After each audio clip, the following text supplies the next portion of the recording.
Olá, sexto ano, tudo bem com vocês?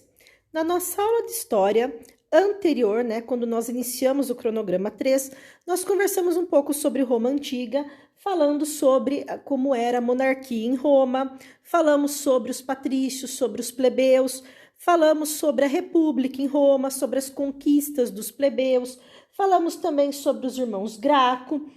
E agora nós vamos falar um pouquinho sobre o Império Romano. Vamos lá, então? Império Romano, pessoal. Durante o Império, o poder se centralizou nas mãos do imperador.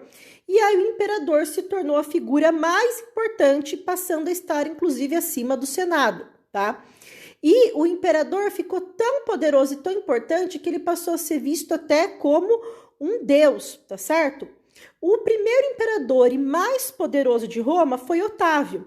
Otávio assumiu o poder em Roma, realizando várias coisas. Ele protegeu as fronteiras, expandiu as estradas, conquistou várias regiões, entre elas o Egito, criou a política do pão e do circo, que era quando era oferecido às pessoas no Coliseu espetáculos de gladiadores, lutas de gladiadores, e além disso era distribuído trigo para a população.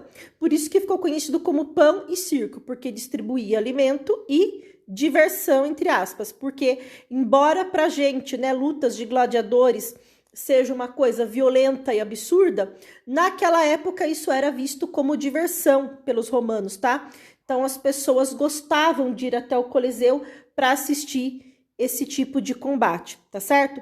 E aí, então, ele passou a ser reverenciado como um deus pelos romanos. Roma, pessoal, contribuiu para o mundo com algumas coisas muito importantes que acabaram perdurando durante muitos e muitos anos, tá? Uma delas é a língua, que é o latim, que a maior parte das línguas do mundo teve origem com base no latim, como o português, o italiano, o espanhol. Então, muitas palavras da nossa língua têm origem no latim. Roma se destacou também na engenharia, com a construção de grandes obras, como as termas, estradas, aquedutos. Então, eles transportavam água de uma região para outra. Eles faziam as termas onde os romanos iam tomar os banhos. Então, assim, tudo isso exigia um conhecimento de matemática e de engenharia. Na área do direito, pessoal, na área das leis, os romanos criaram o Corpus Juris Civilis, que é um código de leis que ele era tão importante, tão bem escrito, que muitas leis foram copiadas e serviram de base para leis que ainda são utilizadas hoje no mundo, tá? Cultura e cotidiano na Roma Antiga, religião politeísta, pessoal, ou seja, acreditavam em vários deuses. E esses deuses eram praticamente cópias dos deuses gregos, tá? Quando o cristianismo surgiu, os cristãos, que acreditavam em Jesus Cristo, passaram a ser muito perseguidos em Roma. Foram perseguidos, foram mortos, por quê? Porque o governo de Roma não aceitava. O governo de Roma queria que as pessoas acreditassem em vários deuses e, inclusive, vissem o imperador como um deus. E os cristãos se recusavam a acreditar em vários deuses e a ver o imperador como um deus. Então, isso gerou um conflito muito grande, as pessoas foram perseguidas por muito tempo, e essa situação só mudou durante o governo do Teodósio, quando ele aceitou e reconheceu o cristianismo como religião oficial do império, tá? Então, veja que inversão, No início, os cristãos eram perseguidos e mortos. E depois, quando os imperadores viram que a religião estava se espalhando e que não tinha mais como controlar, aí eles acabaram aceitando e reconhecendo como religião oficial. Como é que era a vida social dos romanos? O que eles faziam? Eles frequentavam circos, eles frequentavam os combates de gladiadores, como eu falei para vocês no Coliseu, que eram lutas, gladiador contra gladiador, às vezes um gladiador contra um leão, também era comum, contra animais, tá? Esses gladiadores normalmente eram escravos e muitas vezes era o próprio povo ou o próprio imperador que decidia se ele deveria sobreviver ou não no fim da luta, tá? Também era comum eles tomarem banhos nas termas e se reunirem nas termas.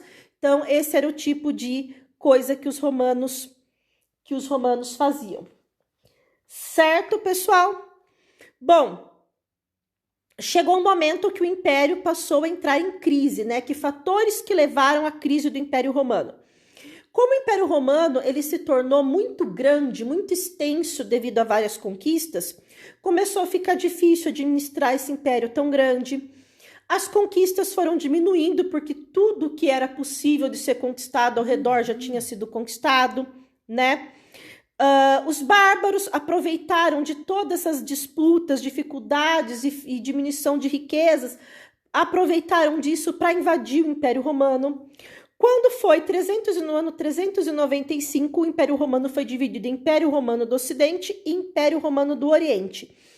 E aí, então, o Império Romano do Ocidente entrou numa séria crise por conta desses fatores que eu expliquei para vocês. Disputas por poder, dificuldade de administrar um grande império, diminuição das conquistas, diminuição das riquezas. E aí, então, começou muitas invasões dos bárbaros, muita insegurança, né? As pessoas começaram a ficar com medo e passaram a fugir das cidades para o campo, né? Em busca de abrigo, em busca de proteção, em busca de trabalho. Então, essa insegurança, esse medo, as invasões dos bárbaros fizeram com que as pessoas abandonassem as cidades e fossem para o campo. E aí, então, houve a crise do Império Romano. E aí, isso vai dar origem ao feudalismo, que é o nosso assunto do próximo bimestre. Certo, pessoal? Espero que vocês tenham entendido, realizem as atividades e até a nossa próxima aula.